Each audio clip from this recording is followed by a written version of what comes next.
Hello everyone, welcome back to my channel. Today is new release review where I give you my thoughts and opinions about the brand new releases. Are they worth your time? But most importantly, are they worth your money? I am beginning with a 2-for-1 because these films are some of the best revenge movies of all time. Of course, I am referring to Kill Bill, both volumes 1 and 2. Now, if you are completely unfamiliar with Kill Bill, I do find it hard to believe, but just in case, here's a brief plot synopsis for you. So, in both of these movies, you have Uma Thurman as the main character of The Bride. Now, she is an assassin, but she wants out of the lifestyle because randomly one day she finds out that she is pregnant, so she no longer wants to be a part of this. Well, her employer slash former lover, Bill, is not so thrilled with this idea, so he takes 4 of his other assassins to eliminate her. But what occurs is that they fail to execute the plan correctly, and so therefore she survives and vows the ultimate revenge. These movies are fantastic. I have seen them so many times over the years, probably at least 10 times a piece. They're so brilliant. They never get old or boring, in my opinion. I'm always entertained by these films every single time that I watch them.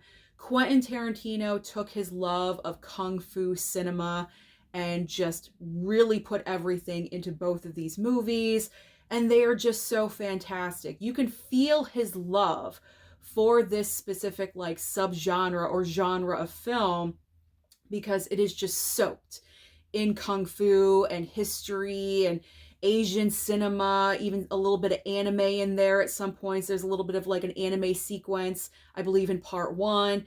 I mean, you just feel his love for this specific category and genre of film all throughout both of these movies, which I think is so amazing as a creator. If something influences you when you're younger and you want to pay homage to that, I just think it's fantastic. And so there's plenty of that throughout both of these movies. And then you have the incredible performance by Uma Thurman, who plays the bride. I personally think this is her best role that she's ever done in her entire career. Some may argue with that fact, and that's fine. I haven't seen everything that she's done, but from what I've seen, these movies right here are the best. And she's good in Pulp Fiction, don't get me wrong. Of course, another Quentin Tarantino movie. But these films just really show her dedication and commitment as an actress, because to pull off what she does in both of these films is absolutely incredible. I watched the behind the scene features, like the making of both of the movies after I watched the film, and everyone that was being interviewed was talking about Uma Thurman, saying how incredible she was, how committed she was to learning the fight choreography, getting everything spot on perfect, her wielding the sword, just everything was just so incredible on her part, and she just wanted to do everything so well. And that's pretty amazing. And that just really speaks to who she is as an actress and also as a person. So I found that extremely interesting. So I love both of these films. I could go on and on, but we're not going to do that. There's other movies I have to talk about. But Kill Bill 1 and 2, so amazing. As far as the 4K transfer goes for each one of these, definite improvement over the Blu-ray without a doubt. I mean, right when Volume 1 starts, when Uma Thurman's character goes over to confront Vivica A. Fox's character in like her suburban neighborhood, everything is kind of like a pastel color, and then you have the brightness of the P-Wagon. I'm not going to say the word, the P-Wagon. It is very, very like neon in color. And so that color contrast of like pastel in the neighborhood and also the P-Wagon in neon just was really awesome to see the brightness of the truck in 4K and then the enhancedness of the pastel colors in 4K as well. I thought it all worked really, really well. Very nicely done. Consistent all the way through. And then later on in Volume 1, you have Uma Thurman in the iconic yellow tracksuit. And she has that amazing fight sequence against the crazy 88. And she's the focus. She needs to be the focus because that's why she's in that yellow jumpsuit. You literally can't take your eyes off of her because it's just so bright with that 4K. It looks amazing. They look fantastic. And Volume 2 looks just as good as Volume 1. So high recommendation from me to you. Pick up both of these. Like I said, if you cannot pick up the 4K Steelbooks, if they are both sold out, regular 4Ks are available through Amazon or other retailers. Just go online, do a little bit of research and check it out. I flubbed up for a second, but that's okay.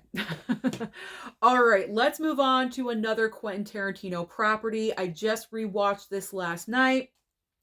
The 4K of Jackie Brown. I just like to say Jackie Brown because it is just so cool. So if you are unfamiliar with Jackie Brown, we have Samuel L. Jackson in this movie, who is just so amazing and incredible and everything. So Sam Jackson is into a lot of criminal activity, and he's using Pam Grier here, who is just so incredible on the cover, on the slip of Jackie Brown. She is Jackie Brown. She is the title of the movie. So he is using Jackie Brown to move money from one country to another because she's a flight attendant. So it's very easy for her to do this, kind of like under the radar. But the cops figure this out. And so they use her to try to get to Samuel L. Jackson, and the story unfolds. I'm not going to get into a lot of detail because it's a kind of a complicated story. It's just one of those movies you have to see for yourself to know what is going on. But this is such an incredible all-star cast as well. Quentin Tarantino is so great at forming unbelievable casts in his movie. So you have Sam Jackson, as I said, Pam Grier, you have Bridget Fonda, Robert De Niro, Robert Forster, who received an Academy Award nomination for this movie. You also have Michael Keaton. Great all-star cast in this film. What I really love about Jackie Brown is because a lot of Quentin Tarantino's movies tend to be on the more violent side, and there's nothing wrong with violence. I love a great action movie, John Wick and all that, and those are extremely violent. So I have no problem with violence. But every once in a while, you don't need so much violence in your life. And that's what's so good about Jackie Brown, is because it's kind of more focused on the story itself and not so much violent activity. Don't get me wrong, there are a couple of scenes here and there where, shootings occur. That's going to happen in a Quentin Tarantino movie, but it doesn't dominate the film. It's more about the story and what's happening and what's going on and who's lying and who can you trust. It's one of those kinds of films. Again, this 4K transfer, major improvement in my opinion over the Blu-ray. Really enjoyed watching it. I thought it looked fantastic, especially with Pam Grier in this like bluish purpley kind of suit that she has to wear as her stewardess job. Really looks nice with that 4K. There's a lot of close-up shots of people where, you can see those crow's feet around the eyes, and you can see all those wrinkles and everything and all those details on people's faces. And that's what we are looking to see with a 4K transfer. We want to see everything. We want to see all those details, and we definitely do. So Jackie Brown, another high recommendation from me to you. Pick this up. Regular 4K right here, or there is a 4K Steelbook on the Lionsgate Limited website. I am not sure if it's still available, but just go over there and double check and see if you'd like to pick it up. But I definitely do recommend. Okay, we are done with Tarantino. We are moving on to different kinds of films. And next up is Wicked. Now, I am not going to go into detail about Wicked. We know what Wicked is, okay? Like, we know what Wicked is about. So, is this a good 4K transfer or not? Of course it is. Of course it is. Because modern day movies nowadays are made for a 4K transfer, pretty much. 4Ks just enhance what is there. And this film looks gorgeous and beautiful. You have all those flowers right in the beginning of the movie. They look amazing and fantastic. And all of the bright colors in the film. I mean, Ariana Grande and her pink dress as Glinda right in the beginning, it just like stands out. She looks incredible. I mean, the dominant colors in the film are obviously pink and green. And whenever Cynthia Erivo shows up on screen, the green on her skin like pops. It is so noticeable. Everything looks fantastic. So I don't need to go any further. I really, really don't. Everything about Wicked looks amazing. Pick it up, either the 4K Steelbook, which is a Walmart exclusive. So if you are looking for it, it might not be in stores anymore. Wicked is extremely popular. Just keep on trying. Go on Walmart's website. If it's not there, if it's out of stock, keep on trying. You never know when it's going to come back into circulation on the website. So just keep on looking. But if you're fine with the regular 4K slip, which is also amazing looking, go with that. But obviously, high recommendation from me to you. Wicked has really grown on me over the past couple of months. It seems like every time I rewatch it, I love it more. So, and I'm looking forward to watching it again. I'm not sure when I'm going to, but I am looking forward to watching it again. Okay. I don't need to rave about this. I don't need to rave about this any more than I already have. I feel like you guys are just so over me talking about this substance, but I had to include it because this is a newish, release. It did come out, I think, the end of January or something, but I have to mention it. I have to talk about it. So, The Substance. The Substance is just so amazing, so brilliant. It was my favorite film from last year, my favorite Best Picture contender right now. I just really love and adore this movie. Demi Moore, this is the role of her career. I feel like she's finally getting attention and accolades after decades and decades in Hollywood. And I think it's an amazing story. It's such a great comeback for her, and I love it. The film itself is just so unique and original, but also paying homage to other horror films from the past. I love that. I love everything about this movie except for the end. You guys know how I feel about the end. I feel like the end, the last 15 minutes, just really, really goes way over the top. I don't think it was necessary to go that over the top with it, but everything else about the movie is just so great. I can forgive that. I can forgive it and overlook that.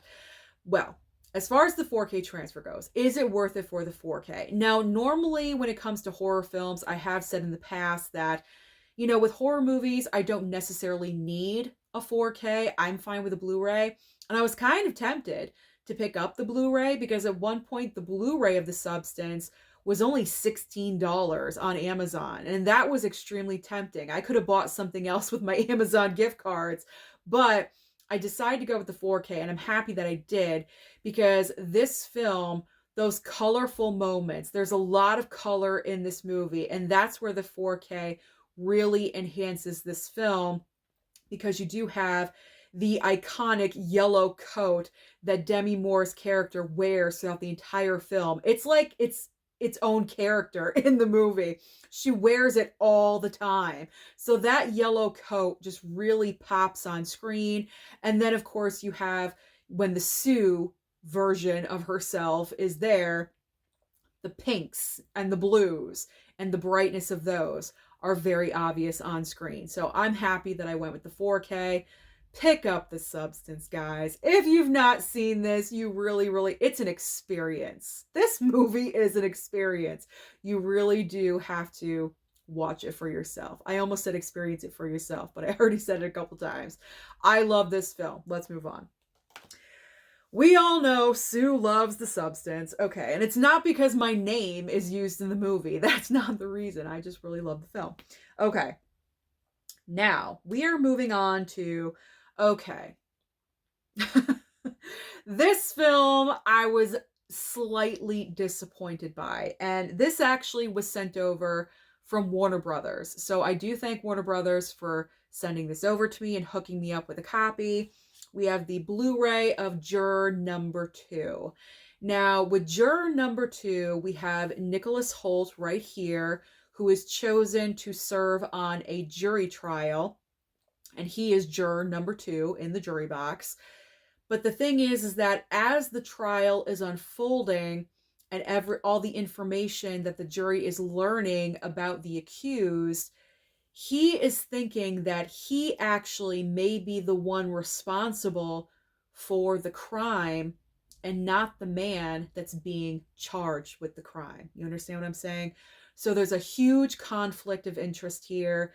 He's trying to figure out what to do because his wife is pregnant. She has a very high-risk pregnancy. He doesn't want to leave her. He's very nervous. You know, what if should he do the right thing and turn himself in? But he's not 100% sure if he's responsible. So the entire time that you're watching the movie, for myself anyway, you're like waiting for a huge reveal or a twist or something. And that was my big issue with this movie. This is like an average movie to me. And why it's disappointing that it's average is because this is directed by Clint Eastwood. Now, I don't think he wrote the movie. No, he did not write the movie, but he directed the film. Where this film really fell flat for me, and it was just like average, good, okay, is because I was just waiting and waiting for like something major to occur. And it never happened. It never happened. I'm sitting here waiting for a big, like I said, a big twist, a big reveal, something to really take the movie in a completely different direction. But here we are just on this trial, and we're just hearing evidence upon evidence, and we're just looking at Nicholas Hoult in the jury box like having a panic attack, and he's like sweating a little bit. That's like all that's really happening. And him with his like moral dilemma of what he should do. Is he responsible? He doesn't know. Like, and by the end of the movie, there really is no concrete, definitive answer. I mean, I guess it kind of leads you to believe that he is the one responsible for what happened, but it's not 100%, at least not in my opinion. You know, I thought it could go anyway, but it wasn't 100% concrete. Yes, he was the one responsible, blah, blah, blah. So this was disappointing. This was a little bit disappointing, I do have to say. Like, they're good performances, you know. I don't know what it is with Nicholas Hoult and his acting, because I've seen a couple of things that he's done, but there's really nothing with Nicholas Hoult about his acting that wows me. I always feel like his performances are just average. Like, they're just okay. He gets by, you know, like he's never like the standout of the movie to me. And so that's why I'm kind of having like a little bit of reservation about Superman, because he's supposed to be playing Lex Luthor. I don't know. I don't know how that's going to go. I'm a little nervous about that one. But yeah, my recommendation, if you're interested in Juror number 2, stream it. Stream it on Max. You don't need to pick up the Blu-ray. If you want to pick up the Blu-ray, because there's clearly no slipcover on here, wait for it to go on sale.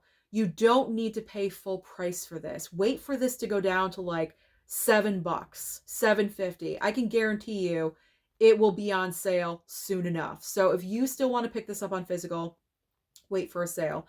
But the majority of you that maybe are not interested, but you're kind of curious about it, stream it. Stream it on Max. Save yourself some money. It wasn't overly fantastic, unfortunately. But thank you, WB, for sending it over. I do appreciate that.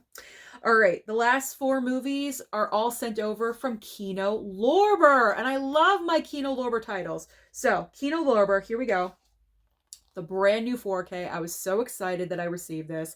The brand new 4K of Uncle Buck. I love this movie, and I've not seen it in a while. I love John Candy.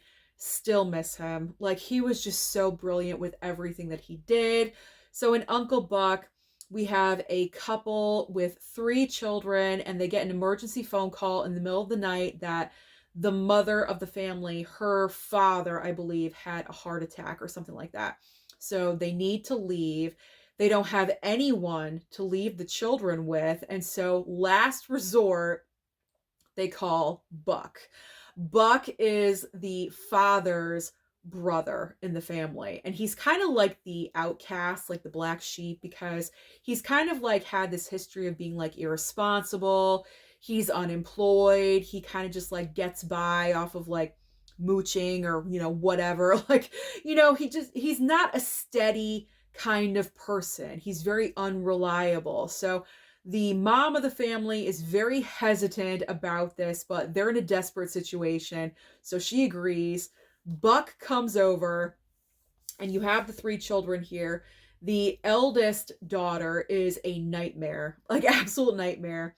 She is like the not the villain, but she's like the, against Buck the entire movie, just like giving him the stare down all the time and, not wanting him to be around. She's like 15. That's understandable, right? And then you have the two youngest. I think they're twins. They're supposed to be twins in the movie, I think.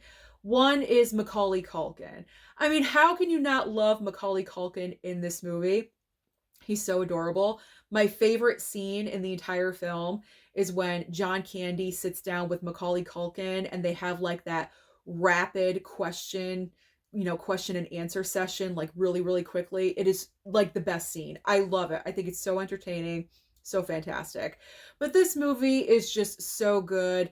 It's by John Hughes. I love and adore John Hughes movies. And so I recommend this movie as well. I really, really do. If you have not seen Uncle Buck, you really need to. This is comedy, people. This is comedy. This is so funny. Multiple moments in this movie that are hilarious. And the 4K transfer, Kino Lorber has done it again because this movie looks incredible. I thought it looked very, very nice. Improvement over that Blu-ray. Okay, so I think the remainder of Kino Lorber is all on Blu-ray. So no more talk about 4K transfers. So the next one from Kino is the Blu-ray of Summer Rental, also with John Candy. So this was actually a film that I've never seen before, even though I picked up the DVD at Barnes & Noble back in the day, like probably in July. It was before I stopped buying physical media, obviously. So probably in July, I think during like Criterion hunting time, like last year, get your thoughts together, Susan. I'm going slow. Okay, stop. I picked up the DVD of Summer Rental, and then Kino Lorber announced the Blu-ray. Of course. So you're welcome. Pretty much because I picked up the DVD, you're welcome. You got the Blu-ray for this. Summer Rental is all about John Candy. He has a very high-stress job. He is an air traffic controller. So he's guiding the planes in the sky. That's one of the most high pressure jobs out there that there is. And so he goes to work right in the beginning of the movie, and he's there, and he's off his game. Like, he's not accurate at all. And so his boss decides he needs to take an extended vacation. And so they give him all the summer off, the complete summer. Take your time, refresh, come back to work. And so I think someone at work, at his job or something, allows him to go to his beach house for the summer. And so therefore, Summer Rental. So he goes to this beach house, and it's one of those movies where everything that John Candy tries to do or tries to succeed at, everything goes wrong. Nothing goes right at all. He gets sunburned right off the bat. He looks like a lobster for like half of the movie. There's all these different sorts of things. They go to the wrong beach house, and so they have to pack up all their stuff. They first go to this really, really nice beach house, and then they're at the wrong one, so they got to pack up everything. They go to where they're supposed to be at, and it's a crap hole. It's absolutely awful. There's so many circumstances that happen in the movie that are just so hilarious like that. This is a fantastic, fun summer movie. There we go.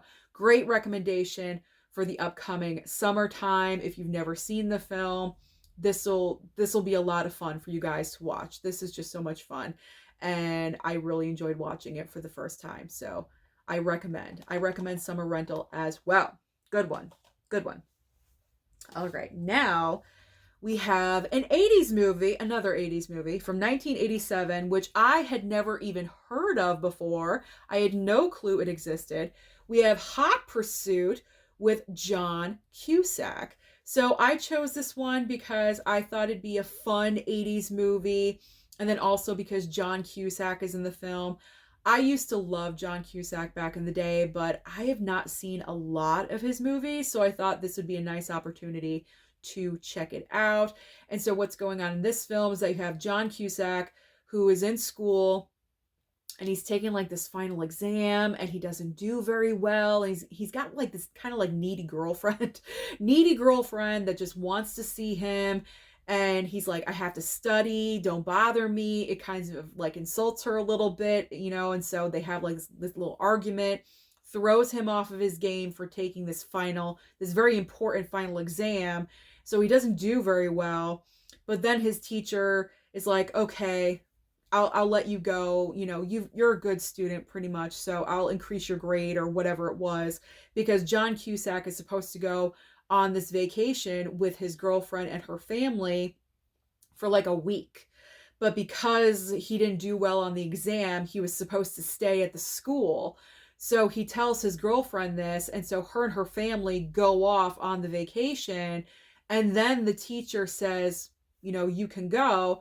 So he really quickly packs up everything, tries to catch up with her. And pretty much that's what the whole movie is about, is that he's trying to catch up with his girlfriend throughout the entire film, because they're like, from the taxi to the airplane, from the airplane, to the airport to, I don't know, like the resort they're staying at, and then they're on a boat, like all these different situations. John Cusack keeps trying to catch up with them, but he keeps missing them every single time. So throughout the entire film, he's trying to catch up to her. That's what the entire movie is about. It was fun. It's fun, ridiculous. Like, this would never happen in real life. Well, maybe it would. I don't know. But it's just fun and ridiculous. Underrated. I think seriously underrated movie, because, like I said, I'd never heard of this film prior. I grew up in the 80s. I am very familiar with a lot of 80s movies, and I had never heard of Hot Pursuit before. So another fun one. If you're a child of the 80s, memories from back in the day, then you would like a movie like this. So I highly recommend. If you're around my age, 40 something, there you go. Hot Pursuit. A lot of fun. Another one of those movies where, like, whatever you try to do, you can't succeed. You just keep trying and trying and trying. Everything goes wrong. It's one of those. All right, the last movie. We're down to the last film from Kino Lorber that we're going to talk about. It is the Woody Allen, Diane Keaton film, Play It Again, Sam. So we have Woody Allen acting. Now, obviously, Woody Allen is very well known as a director. I am not very familiar with Woody Allen's work. I do have like that little box set of 8 of his movies. I've seen 1 out of the 8. I need to watch more of his work. But he's obviously more well known as a director, but he is acting in this movie. But this is also based on the play that he wrote. So he pretty much created this entire storyline, but he did not write this movie. I don't believe he did. I'm looking for it. No, he did. I apologize. He did write this movie, but it was directed by someone else. So he did not direct the film. He wrote the movie based on the play that he created. So Woody Allen in this movie is playing, obviously, like the neurotic character, which is pretty much who he is, I guess, in real life. So very easy for him to play. So he's playing like this neurotic character who is married, and right in the beginning of the movie, his wife wants to leave him. She's not happy, just sayonara, see you later, she's gone. So then Diane Keaton and what's his name? Tony Roberts. I believe he just passed away in real life, I believe. But Tony Roberts and Diane Keaton are like they're a couple and they're his friends, and so they're trying to hook him up with another woman, and he's like, no, no, what if like his total like neuroticism like comes into play. What if she comes back and I'm with someone else? Like all these different scenarios that are not going to occur. She left, like, bye, see you later. So they're trying to hook him up with another woman to move on with his life and everything. And throughout the duration of the film, he starts to like fall for Diane Keaton's character because they get along so well. They have like this rapport back and forth, this chemistry where it's just natural and it flows and they get along, and this should not be happening because he's really good friends with her husband, and they've been friends for a while. But Diane Keaton and Woody Allen, they just have this like natural chemistry with one another. That's why they made some movies together. And so that's what the film pretty much is all about. And the reason why it's called Play It Again, Sam is because he loves Casablanca. He loves Humphrey Bogart. Right in the beginning of the movie, he's in a movie theater watching Casablanca on the big screen. And I believe he's also either a film critic or he just writes about movies or something like that. So movies is like his life pretty much. And so he kind of equates things in his life with movies. So hence the title of the film. I really enjoyed watching this for the first time. I would love to watch it again. It's kind of like a great option for Valentine's Day, where it's not like your typical romance movie, like rom-com, oh, we fall in love, love at first sight. It's a great alternative option for a romantic, maybe not so much, Valentine's Day movie. So this is actually perfect timing if you want to pop this into your Blu-ray player in a couple of days and watch it for Valentine's Day. So I enjoyed Play It Again, Sam. Recommendation. So pretty much I recommend everything that I showed you in this video except for Juror number 2. I do recommend that you watch it, but you don't need it on physical. Stream it. To me, it's a streaming movie. Or wait for a sale. So that is everything for the new releases that I've been watching lately. So comment down below and let me know your thoughts about any of these films. Don't forget to like and subscribe before you leave, and I'll see you next time.